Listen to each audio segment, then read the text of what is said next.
Okay, everybody, welcome. We're so excited to do this virtual format of the MTC Fall Friday series, and we're glad we can still bring you some things that hopefully are helpful. My name is Abby Benedetto. I'm a deeper learning coach at Envision Learning Partners, and I'm here with my colleague. Hello, I'm Morgan Vienne. I'm also a deeper learning coach with ELP. Nice to see you all. And we are thrilled to deliver you a really quick snippet of a longer workshop that we'd love to offer if anyone is interested at some later date, or give you some more information about, but really centering on now that the world is remote and will be for as long as we can imagine in some fashion, really thinking about how we do virtual assessment, specifically in the form of virtual defenses of learning. So we've designed this toolkit that we're excited to share with you. And I wanted to start off because even in the spring, when the world turned upside down in this way, and we went to the virtual world, I heard from so many teachers this question of like, how do I know if my students aren't just Googling the answers? And I think that's a really important question, because if we think about when school was sort of traditionally in session, that wasn't something that we necessarily worried about. But my answer to them was something around this, where it was like, actually, maybe we need to rethink the test, so that really we're trying to get underneath how do we know what students know in a virtual environment so that we're not worried about the Google factor.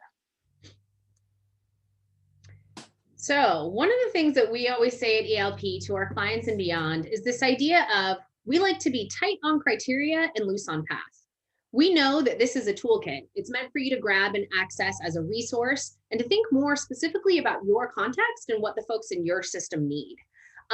That being said, we like to measure what matters, and we believe in coming up with really solid criteria and being clear about where we're headed, not just as those creating these assessments, but actually with students and with stakeholders so that we all know where we're headed and then we all have sort of the agency to forge our own paths. One of the key steps in this toolkit that we like to begin with is this idea of the locator. In the locator, we ask designers, educators as designers, to think about our hopes and our assets. So when you think of building a virtual defensive learning for your students, what are your hopes? And what do you already have in place, right? This isn't about starting over. If you're going to build sort of a little kahuna or a big kahuna, we want you to take stock of where you're at and where you're hoping to go, and to notice that you probably have a lot to build on. The next page in the toolkit is just some offerings for prompts that you might walk through. We recommend doing this with the team so that you can think more about, again, what the hopes and aspirations are for the whole school or system.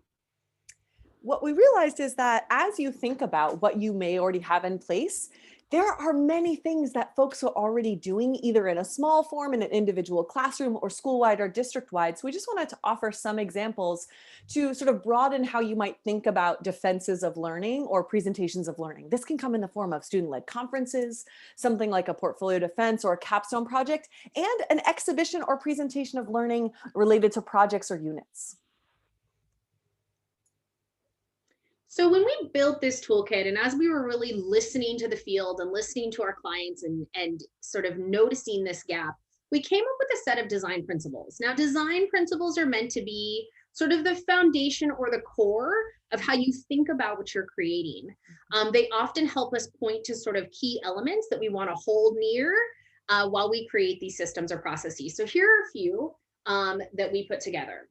The first one is students should design how they want to show up. In a virtual world, they are in their environments, right? And know what feels good sort of in their bodies and the way that they look and sound in this format. And we want to make sure that students feel empowered to be able to do that. We also say that dialogue is the primary mode and presentation is the secondary mode. The showing what you know piece is not about just getting up and offering a presentation. It's actually about the interaction and the exchange. So that folks can really name, like, what was my reasoning, my rationale? How has my mind changed? How am I reflecting? Another one is that every student has a mentor. This is hard, right? And in the spirit of revision and critique and feedback and growth, it's really, really important to have someone linked up so that you can talk about, like, how is this going? Or this part is hard, and making sure that we're scaffolding the process and personalizing it in any way we can. We say whether you are a teacher or a principal or a district or a state build these things out in chunks. Week-long chunks actually happen to work well. It allows for you to sort of map the long term, but also stay agile in the way that you're building your system. Next one is the event should be as public as possible. You know, this time has actually come with some blessings. And we try to count those every once in a while. One of the blessings is this idea that you could invite the whole world if you wanted to.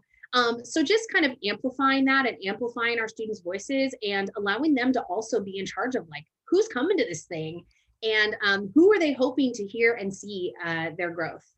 The last one is designing for an authentic experience for all stakeholders. We believe in what we call holonomy. We'll talk more about that at another time. Call us if you want to. But the idea of thinking about students, families, teachers, admin, community, right, and beyond. And what is the experience that we want all the layers of the system to have? Now, Abby, we made some updates. We sure did. We sure did. We realized, and Morgan, thank you so much for taking us through all those really important design principles.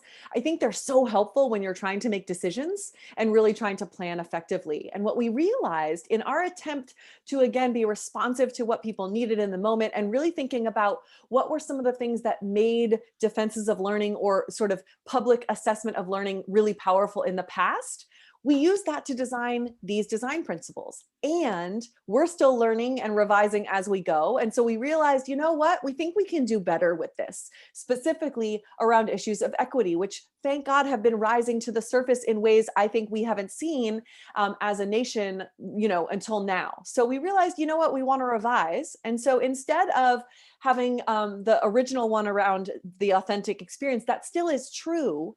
But we realized that more importantly, and in order to get that authentic experience, it would be really important to make sure that we are centering the most marginalized voices in our system and making sure that they are co-designing for the experience. They're co-designing the experience in terms of with, not for, and they're co-designing for the experience so that it feels as authentic to them as it can be, rather than sort of a group of people designing in the background and making decisions for folks.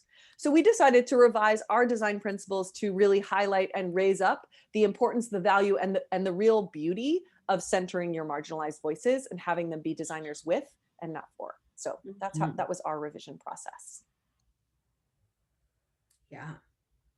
So we were sort of thinking that if you were planning on using this idea or designing any type of virtual assessment, and really honestly, I encourage you all to think about when I know when some people hear portfolio defense or capstone project, they think like, this is big, this is a year-long thing, this is something that our whole system has to be mapping to. But guess what, y'all? Many people are coming up at the end of trimesters, quarters, and semesters right now, and we need to know what students know. So you should think about designing this in whatever way that works in your context, even just sort of for the end of the quarter or for the end of the trimester or for the end of the semester. And so we encourage you to consider this question, like, how might you modify our original design principles so that they actually really fit your current context, hopes, and assets in the same way that we revised our original ones to make sure that we were really lifting up equity. All right. We're obviously not sprinting together today, but let me tee you up for this. So we opened out of the gate, right, with this idea that this is a toolkit. Please use it in pieces, use it as a process with a team, use it reflecting on your couch if that's where you are. But in this notion, we have a set of prompts that will just allow you to get clearer about your grain size and about your team and about what your people need. So we want you to consider your hopes and your assets and then think about, how far are you now? Do you already have SLCs? Do you already have a defense system? Do you have a graduate profile? Do you have a clear set of things that you're hoping kids know how to do and are able to show? Do you have pathways for that? So this is really about kind of naming the gap and then taking steps to close that. So here are just a few questions or prompts that we offer you.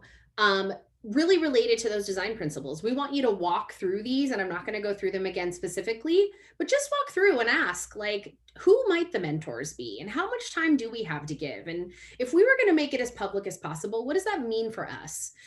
So this is just an invitation again to kind of map your current universe and think about what you might want to do.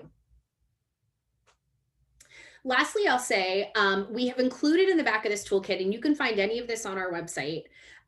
There are pages here to sort of fill in. If you want to use Post-its, great. If you want to draw, I sometimes do that as well. But this is, again, just a place to map and mock up. We really like using these pieces to make thinking visible so that it's easier to share, right? So if you do happen to be, if you are on your couch doing this on your own, doing something like this so that you can put it in front of your team to communicate your thinking is a great starting point in order to bring people into the process. Mhm. Yeah. And so, what we wanted to sort of leave you with is that often, as we take people through this activity, or as if you sort of take this toolkit on and want to just do it as an exercise with yourself or with a team, you'll ultimately probably get to a decision point after you map those hopes and assets, after you figure out your gap, after you modify your design principles. You're probably going to get to really like, okay, cool. What are we going to do? And we really encourage you to think about what feels possible. We know that people's capacities are. People are being stretched really, really thinly right now. And so the idea is, what do you have at your fingertips that you feel like is possible and is best for kids and will really add to the richness of your teaching and learning? And you may find that you want to start with level one, you want to go to level two, or you might, as Morgan always says, be ready for the big kahuna and go to level three.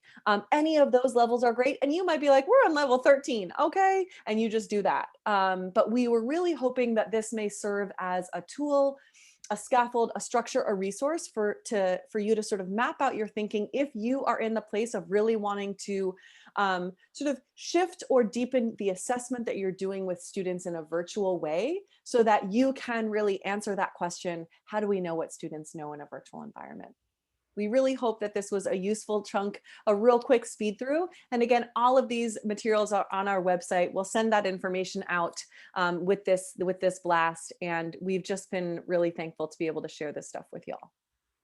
Yep. Stay safe out there, everyone. Thanks for watching. Thanks so much. Tell us about what you do.